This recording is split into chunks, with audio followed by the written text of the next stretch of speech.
So ito na yung finished product. Ayan ang ating recipe for today's video. Ginagawa mo. Ginisang puso ng saging with bihon. Ayan siya. Yummers!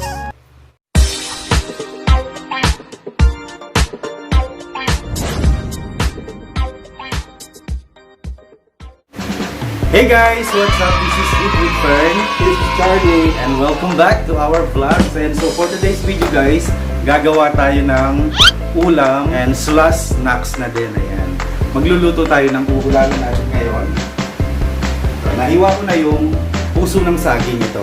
Ano to? Saging saba. And gigisa lang naman to. Napakasimpleng recipe lang nito. At siguradong magugustuhan nyo kasi gulay. At hahaluan natin ng pansit bihon. Ayan. Kaya ulam slash merienda na rin to. So diba healthy tayo ngayon. And nahiwa ko na din pala yung sibuyas at saka bawang. Ayan o. Tingnan nyo yung damit ko, aircon. Napakainit ngayon, kaya okay lang to. Masarap magsuot ng puti, di baling butas-butas kasi presko naman. Ito, dinurog ko na si chicharon baboy. Ito yung sasahod ko sa kanya. Napakadaling lutuin lang ng recipe natin ngayon. So without further ado, let's start cooking. Punta na tayo ng kusina. Dito ako magluluto. Kasi walit yung kawali namin kaya dito na ako magluluto. So magpainit na tayo ng ating kasirola bago natin lagyan ng mantika. Dati ko nang niluluto ito nung nagtinda ako ng ulam dun sa amin sa Cabiao. Ayan, mabili din to sa mga bata, ayan, kasi pang ulam sa mga estudyante. Mga nanay pang merienda. Mas nabibili pa tong puso ng saging na may bihon kaysa sa karne-karne. Sa mainit na maglalagay na ako ng mantika dito.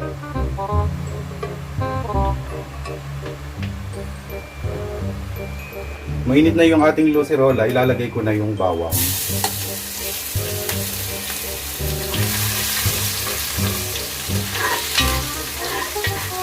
Napakadaling lutuin lang nito, simpleng-simple.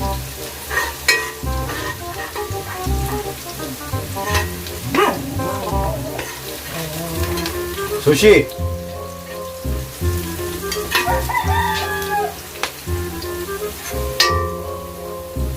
Sibuyas.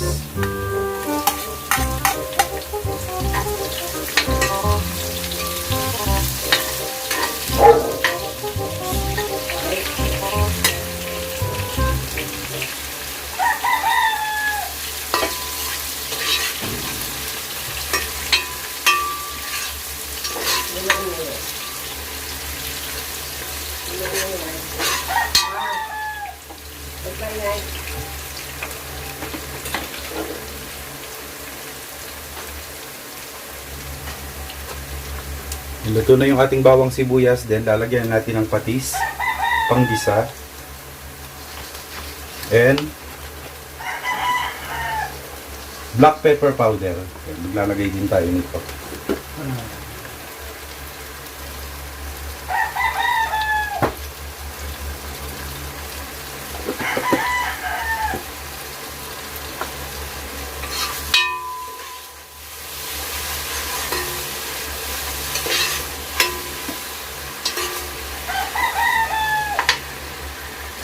Ilagay na rin natin yung ating pangsahog para maglasa na siya. Ito yung chicharon baboy. Dinurog ko talaga siya.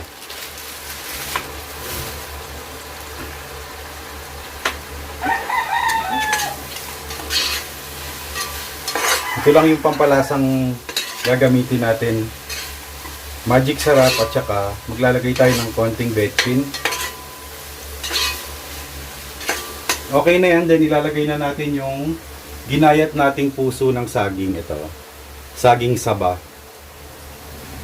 Hiniwa ko lang siya ng manipis para madaling lumambot.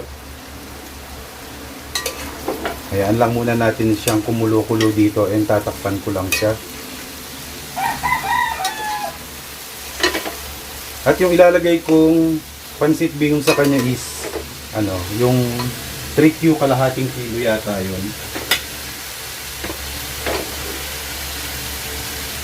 Haluin ko lang muna to and then tatakpan natin.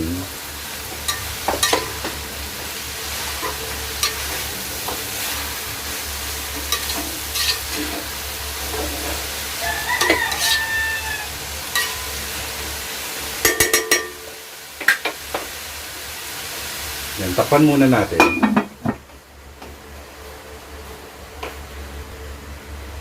And then 5 minutes bubuksan natin para haluin. Yan, lalagyan natin ng konting sabaw. Habang inaantay natin to, wala pa namang 5 minutes, kain muna tayo ng tinapay with peanut butter. Yan, kakagutom na. Yan. Kain.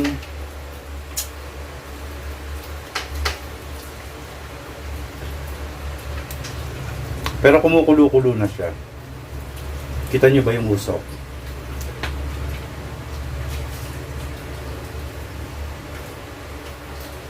Sarap ng peanut butter. Tapos yung monay makunat.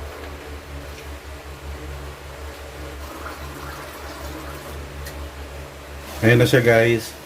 Hahaluin ko lang muna to. And then tatakpan para lumambot talaga siya.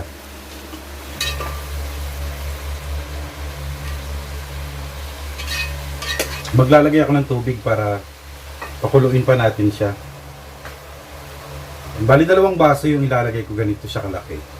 2 basong tubig.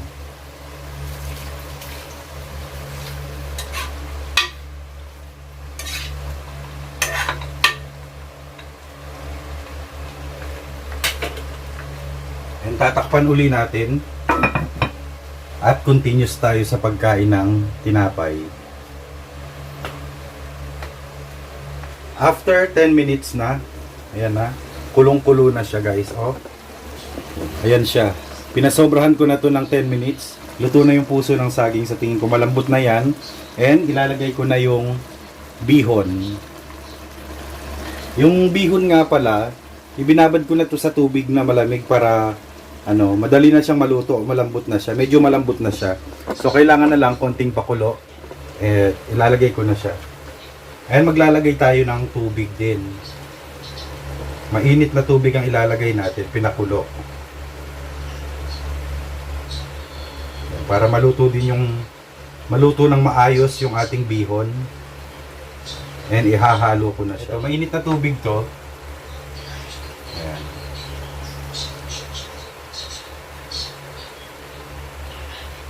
Para sure na sure luto ang ating pansit bihon.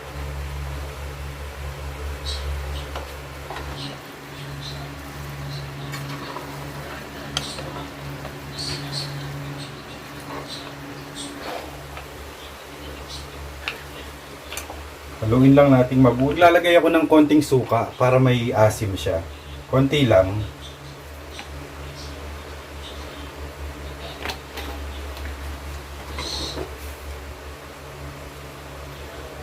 At lagyan din natin ng magic sarap para lalong sumarap.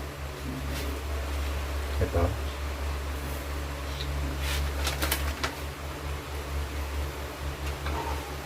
And titikman natin ito pamaya-maya para kung kailangan nating magdagdag ng asin. Wala pa akong nilagay na asin dito yung pinanggisa ko lang yung patis.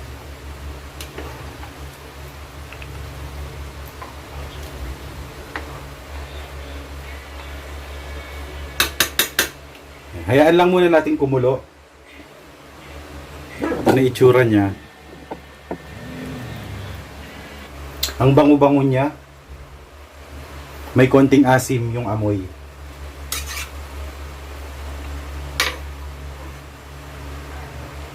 Tamang-tama lang yung kanyang asim and magdadagdag na lang siguro ako ng toyo. Konting toyo lang. Para magkakulay yung pansit natin masyadong puti.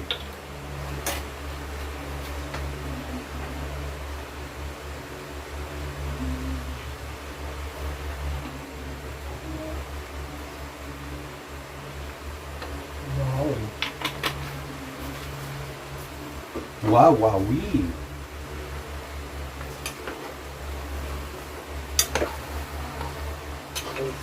Haluin nating mabuti. Kailangan nating gumamit ng 2 sandok.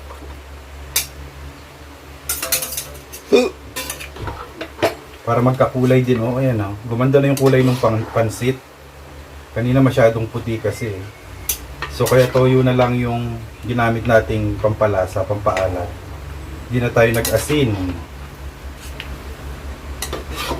Ayan, nahalo talaga siya. Pati yung ginayat na puso ng saging. Ayan o.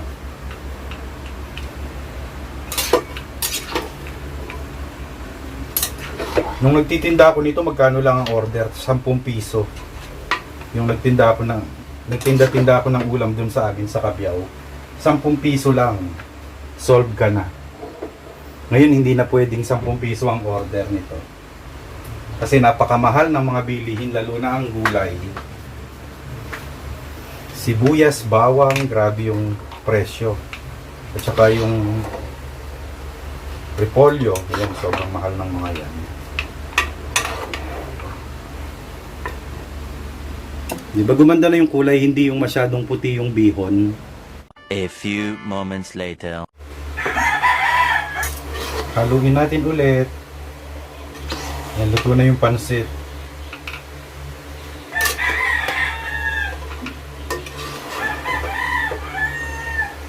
Pag kasi hindi mo nilutong masyado yung pansit, may posibilidad na kabagan yung kakain. Kaya importanteng lutong-luto siya. Ang sakit kaya sa tiyan nun pagka kinabagan ka sa pansit. Yan. Okay na ito.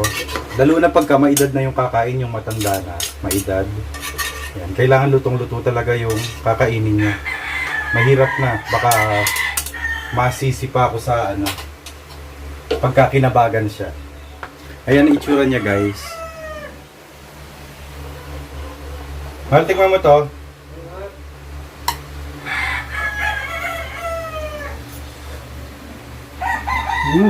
Ano? Sarap. Di ba? Masarap daw. Guys, ang sarap. Bibigyan namin si tatay kasi sa kanya galing yung puso ng saging. So hinaluan ko lang ng pansit para dumami kasi isang piraso lang yun. Puso ng saging na saba, guys.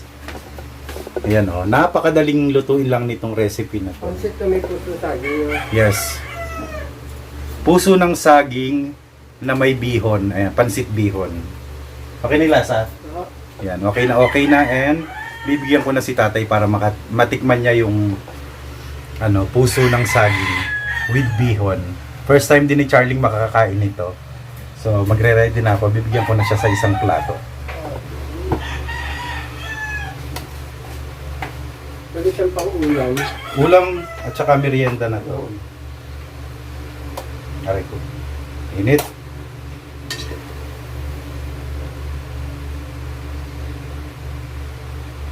Uy.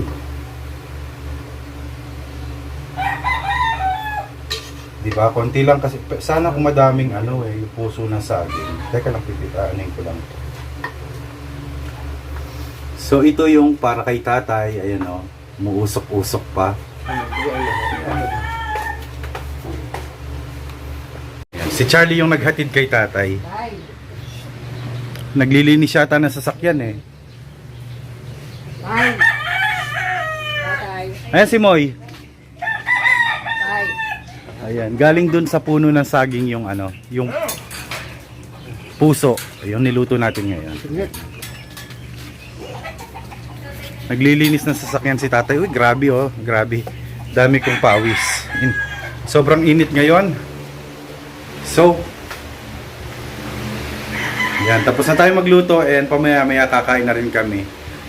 Lunch time na din naman. Tamang-tama, luto na yung ating recipe. Ulam / merienda. So that's it for today's video. Please like if you did enjoy and please subscribe if you haven't yet. I hope to see you guys soon. Be good. Paalam. Kain tayo. Kakagutom na. Anong oras na rin eh. Ay. Murik na damit. Chanil.